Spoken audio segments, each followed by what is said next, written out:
Hello. Yesterday we had a good day, a great day. We got to meet with Mike Iaconelli. I'm sorry, I can't pronounce his name. But if you know anything about bass fishing, you know this man. He won the Bassmaster Elite Classic in Philadelphia, Pennsylvania. He lives in New Jersey. He met up with us.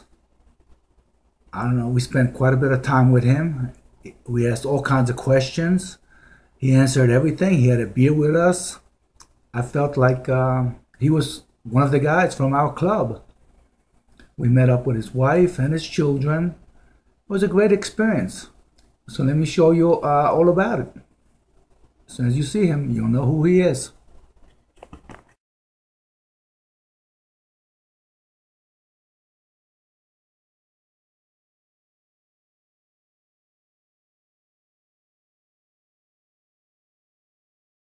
I want every bit of my 15 minutes. Yeah, you won. So whenever we leave here, wherever we go with, Can somebody give this guy water? Maybe we'll have a cold beer for us. There you That would be go. nice, wouldn't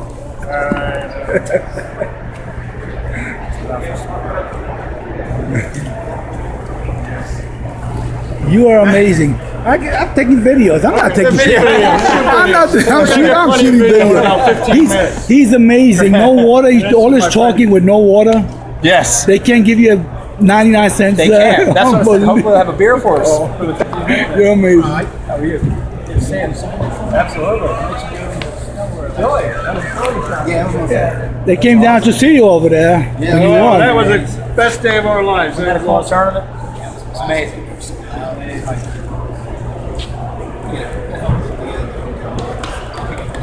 I can't imagine. They're going to beat me up walking out of it.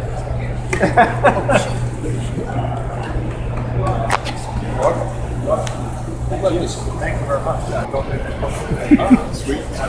Don't worry, Gene. All this could be edited out. Yeah, you better. When you're making faces. Not all the time near you. I'm the photographer. Yeah. We got a lot of photographers here. Give this man you got some water finally. Got some. My God. That's it. Eric, do you have this problem too? Absolutely. Yeah. I hear voices in my head, in my tackle box. Yeah. They come out of the toilet when I'm trying to take a dump. It's brown trout down there, huh? Fishing network on Yeah. YouTube. Yep. And it's just fishing. And I want to do a little interview with you. Let's do it. All right, here we go. All right, members of UGFN, here we are with a guy that needs no introduction. Mike Iaconelli. Hi there. We're hanging out with him tonight. His guest. And here's the rest of our guys, Dustin, Phil, Ed, and Mike. Yes. And don't forget Brian the Carpenter. Brian the Carpenter.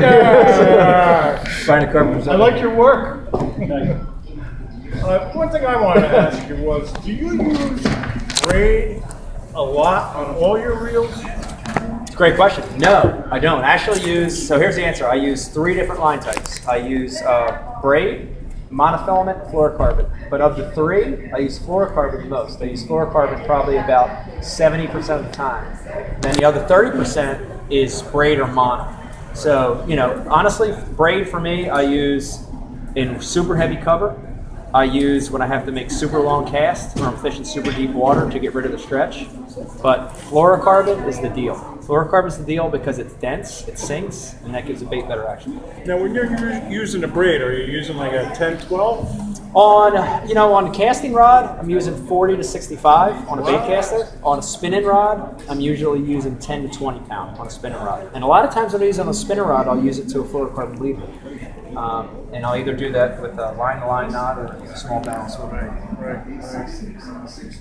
I got a question about the thermocline. Thermocline. How do you fish a thermocline? We fish at a place called Blue Marsh Lake.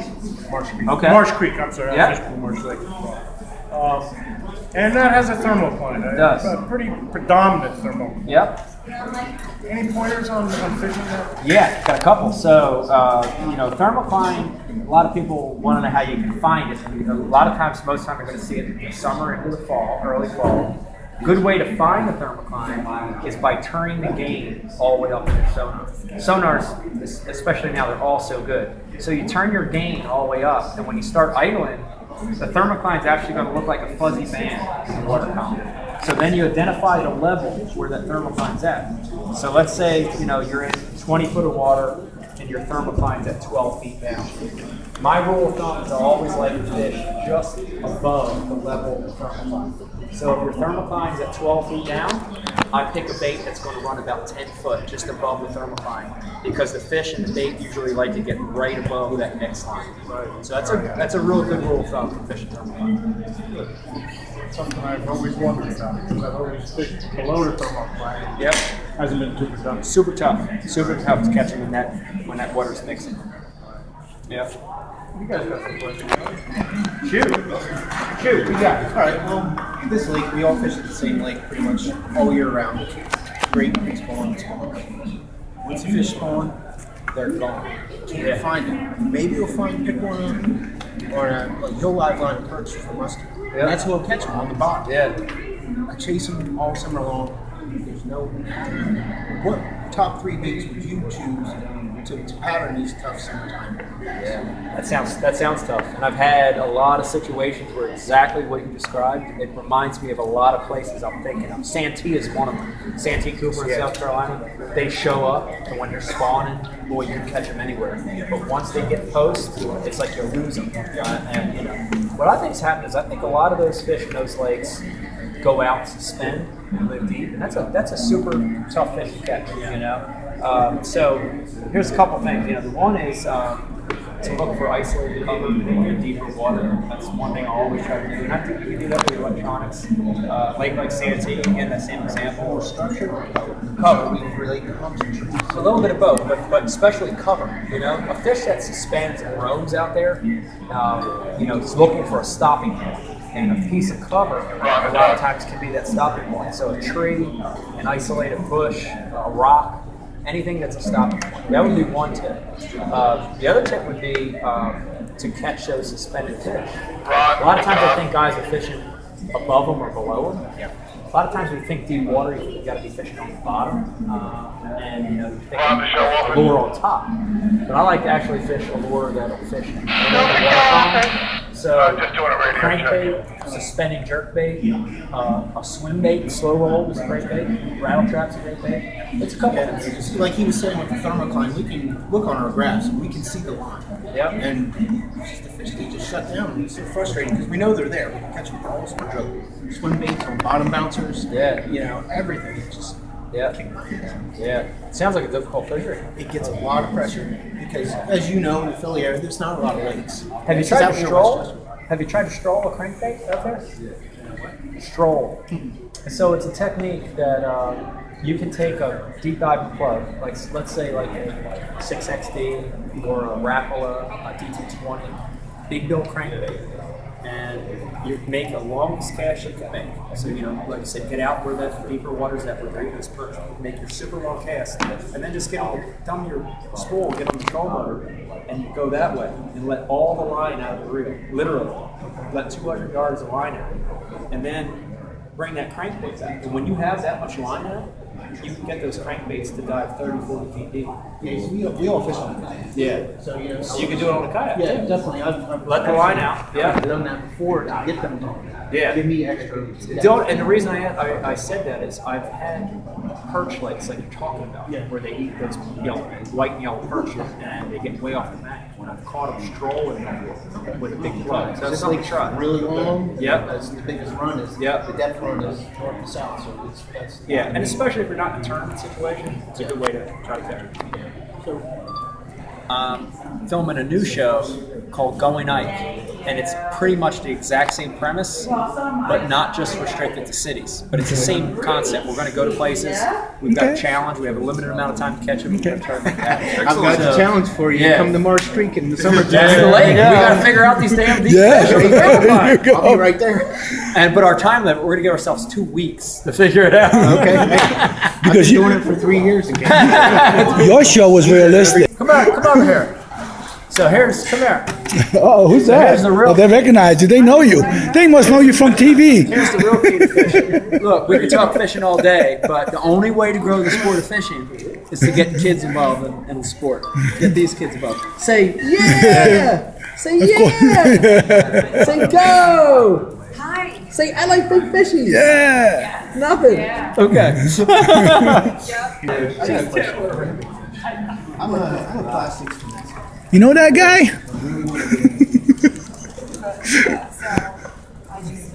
You know what we had Oh, Mama's boy. this morning, but it seems to be all melted now, which is great. Already? Yeah. Really sunny. Yep.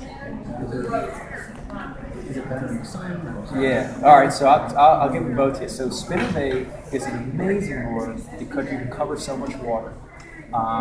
You know, spinnerbait with Colorado blades has a tremendous amount of vibration from dirty water, and one with willow blades has a tremendous amount of flash. It's a great bait. My number one tip for spinnerbait fishing is to make that bait change direction on every cast. Too many guys throw it out this reel head. You always want that thing to move in different. And there's two ways to do it.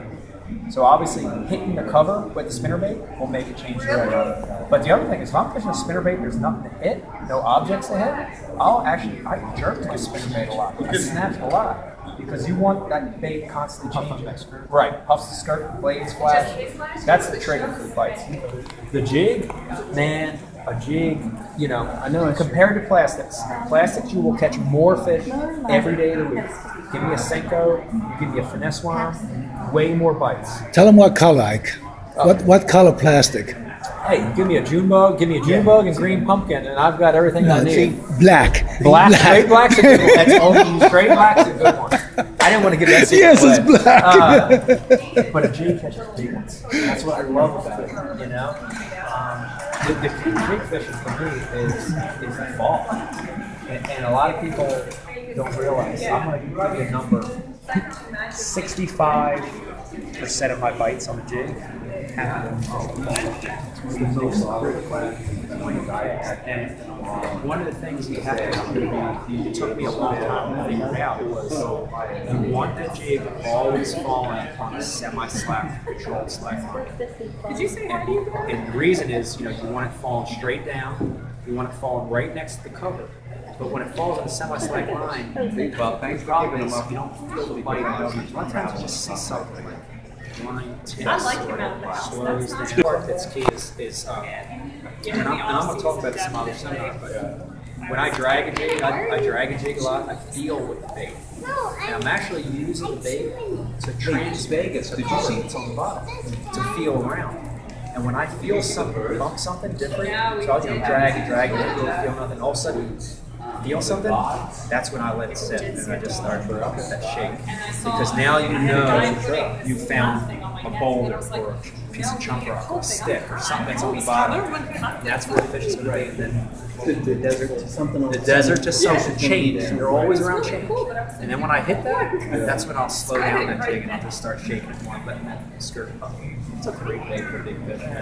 It's nice to hear you talk about it, because I don't know if it's your descriptive adjectives or what, but it's just like, I'm there on the boat, and you're talking. Oh, yeah. You're seeing the same things I already know. I was Yeah, it's a great bait. It's a great bait. And like I said, there was 2 or 3 years there where I didn't know how to use the jig, but one of the ways that I did it, we used to fish this lake in South Jersey called Delaware Lake, and I would force myself, because I was a plastics guy then too.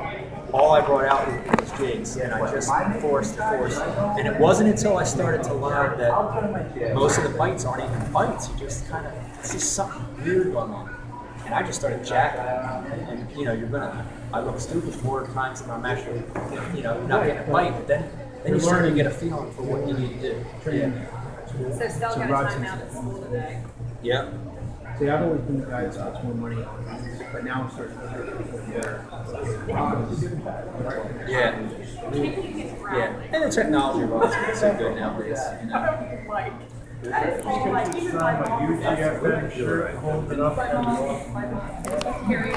There you go. Let the guy can enjoy his kids. Yeah, I know. I guess you could sign it on the fish. Yeah. Show up.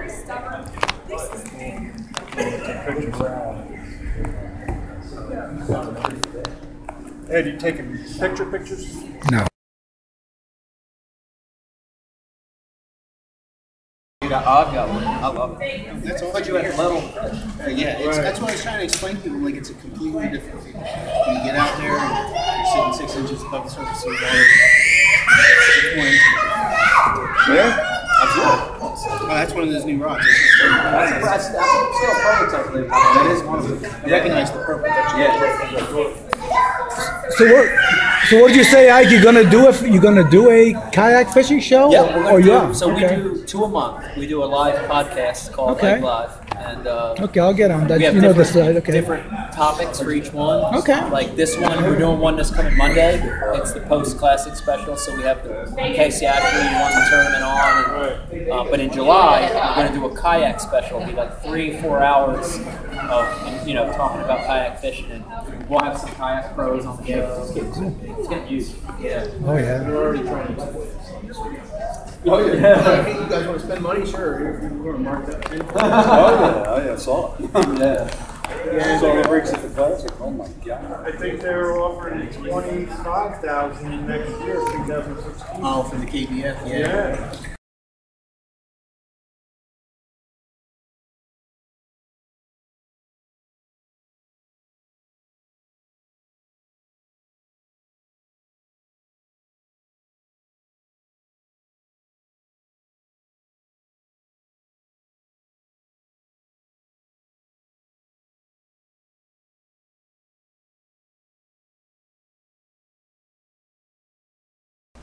By now you know who I was talking about. Is this guy down to earth or what? He's like a regular guy. Loves his fishing. Loves to talk about it. Great time.